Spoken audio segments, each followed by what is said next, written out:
This is part 2 of the 3-part series on the Adobe Photoshop toolbar. If you haven't seen the first one, I'll link it below, and let's get started. So the next tool that we're going to look at is going to be the Paintbrush tool. Now, there are a lot of other paintbrush tools that may fall underneath this category. I'm only going to cover the basic brush tool. The mixer brush could have a video all of its own, as well as some of the other brushes.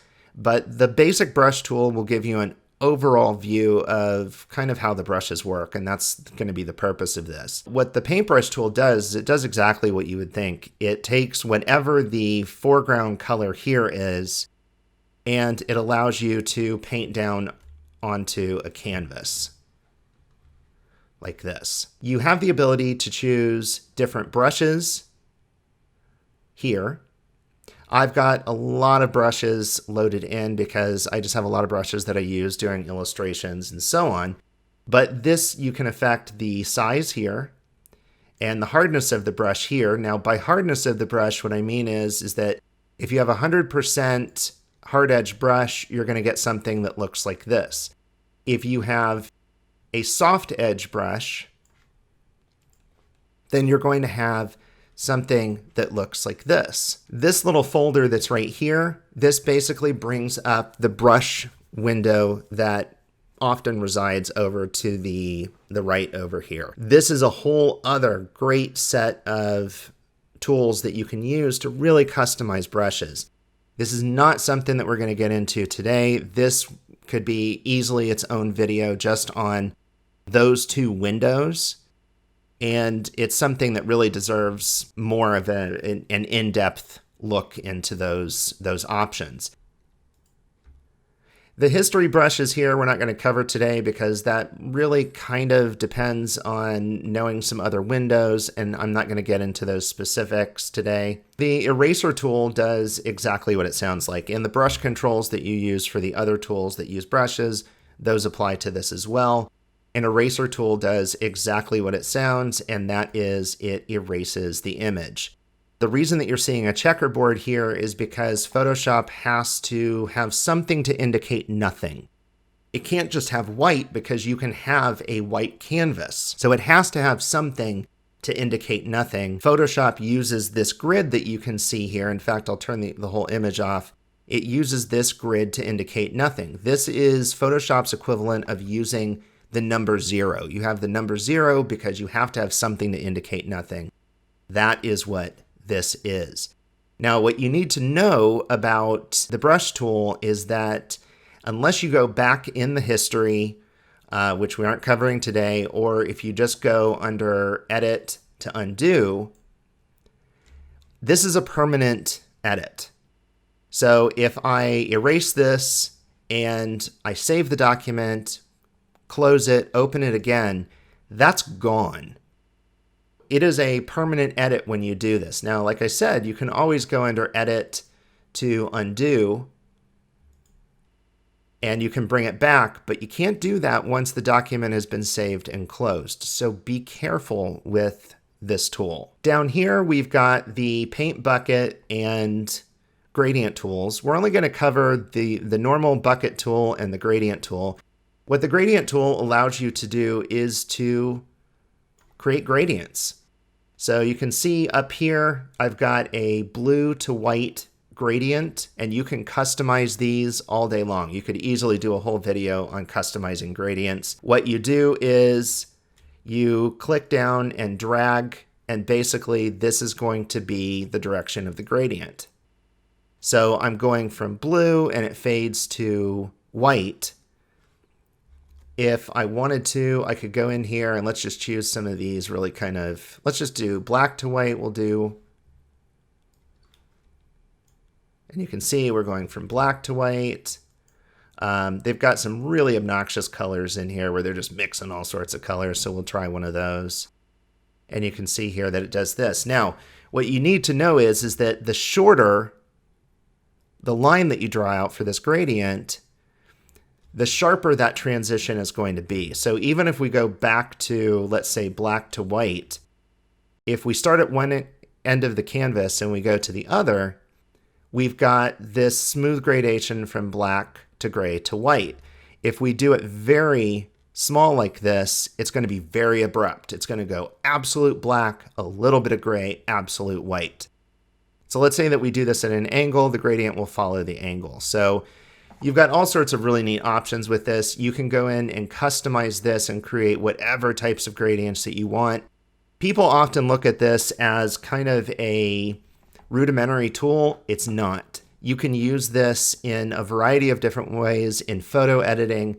I've used this to actually simulate metal in parts of a photograph where the metal was either scratched or messed up. It's a really great tool to know how to use. As a designer, don't overuse gradients because that can actually make your stuff look a bit dated.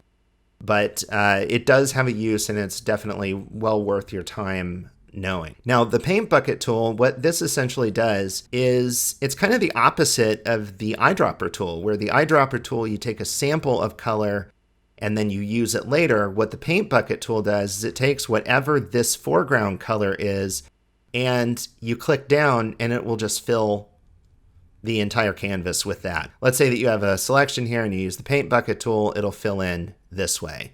It's essentially the same thing as going under edit to fill. Yeah, some people love to use it. I don't really use it that often. It doesn't mean that it's a bad thing. I just don't tend to use it that often. But I do know people that use it a ton. So that's really up to you. The next tool that we have here, we've got the blur, sharpen, and smudge tools. Let's look at an image here. This first one, which is the blur tool, does exactly what it says. It will blur parts of an image. And you might ask yourself, why in the world would you want that? There's all sorts of applications for this. You just have to really think about what you're doing when you use this, or otherwise people will know that you use that tool. It's very easy to overuse the blur tool. The smudge tool, what this does, again, it's exactly what it sounds like. You can click down and it'll smudge. People do use this. I know quite a few illustrators that use this. I tend to go up and use the liquefy setting in filters, which is a little bit more powerful. But if you need to blur something or smudge something very quickly, that is a really great way to do it. Again, with all three of these tools that you have here, the brush size is controlled the same way as the other tools. The sharpen tool, let's actually go to the pineapple here. And what the sharpen tool does is simulate sharpening an image. So if I click here, and if you look, let's look at these pixels right here. If I click down and I start to move the brush over this, it appears to sharpen the image. And if we look out here, this is kind of the before, and that's the after. It's kind of over sharpened just so that you guys can see it. It appears to sharpen it. What you need to know about all of the sharpening tools in Photoshop or in any application is that the image is only as sharp as what it was coming out of a camera. These things say sharpening. That's not really what they're doing. They're very useful tools, and especially when you get into the sharpening filters and so on. But really what it's doing is it's simulating something being sharp. The way that you, and this is something that I may cover in another video when we're talking about painting techniques or editing techniques. Whenever you have something that appears sharp, the reason it appears sharp is because the edge is along something of a contrasting value. So in other words, this edge right here, let's say right here, may appear sharp, and the reason it appears sharp is because it is a light value against something that is almost black. And that's what gives the illusion of sharpness. So the way that you make something look sharper in Photoshop is you increase the contrast along the edge of something. So right here, we've got these kind of lighter, probably kind of a really light green against a dark green. But if we use the sharpening tool, what's happened, dark green, it's moving it even darker. And so that's how you tend to kind of fake sharpness in parts of an image. But the problem is that if you do it poorly, it ends up looking terrible, and people can tell it immediately. What non-creatives will say is it looks like the image is wet, or they'll say it looks digital.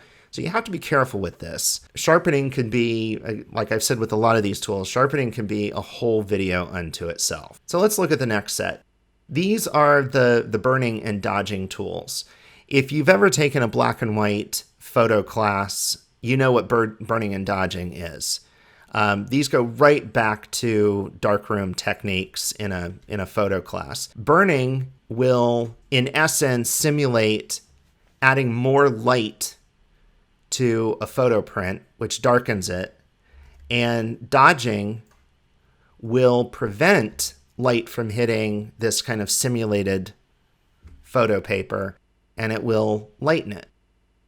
Now, here's the thing. People will avoid, especially designers will avoid. Photographers tend to embrace these tools, but designers will tend to avoid these because they won't spend enough time to understand how they work. The success of burning and dodging an image like this really depends on these settings that are up in here. Whether you're choosing mid-tone shadows or highlights, you need to know what those are, what the amount of exposure, in other words, what type of light is hitting the canvas or being prevented from hitting the canvas, whether you're protecting the tones or whether you're allowing the full force of this simulated light to hit it. You have to explore why these things work and exactly what makes them work as a tool. So the next tool that we're going to talk about is one that I'm going to probably do a video on, and it is the pen tool. The pen tool is not something, as a designer or an illustrator, or in my opinion, a photographer, it's not something you can avoid. It's one of the most accurate, if not the most accurate way of making selections. There's quite a large learning curve with using the pen tool, and you just have to accept that. You have to practice at it in order to get it right. So the way that this tool works is you lay out what are called anchor points and paths. And you can see over here, there is an adjoining window that you need to know how to use in order to effectively use the pen tool. We're not going to go over this. Remember, this video is just to make you aware of what a lot of these tools do in the tool palette, not a comprehensive tutorial on each one. But I do want you to know that there is a paths window over here that you have to use in conjunction with this. But what this allows you to do is lay out these points and paths and then turn these into selections. Now you might look at this and say, okay, well, what's different between that and the polygonal lasso tool, which, we looked at earlier. So what's different about this tool is that you can go in and you can customize these paths. So if I want to, I can go in and I could make this a smooth edged object if I want to. Or if I want to take, let's say, this particular point and I want to move this point, I can do it. Let's look at something that's kind of a simple shape here, and I'll show you why this is pretty powerful. So let's say that we want the most accurate selection of one of these shapes that we can. What you can do is you can begin here and you can surround this object with a path. And you can create really, really accurate selections.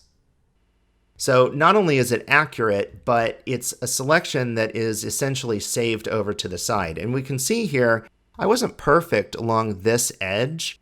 And one of the great things about this is that I can go in and I can actually edit this if I want to. So if I think that, this line down here was down a little bit too far, or this one wasn't out enough, I can go in and I can do this, and then I can turn this into a selection.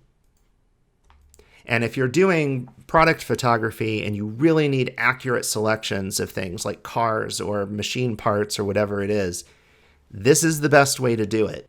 This is easily a whole lecture on its own, especially when we're talking about all of these different tools and what each one of them does and how you can take advantage of them. just know that this is here, and this is something that you really need to learn how to use. And especially if you're a designer, it is 100% because you'll use this in Photoshop, Illustrator, and InDesign. Well, that was part 2 of a 3-part series on the Adobe Photoshop toolbar. Part 3 should be out pretty soon. It's in editing at the moment. And if you haven't seen the first one, again, you might want to go back and check that out. And I'll see you for part 3.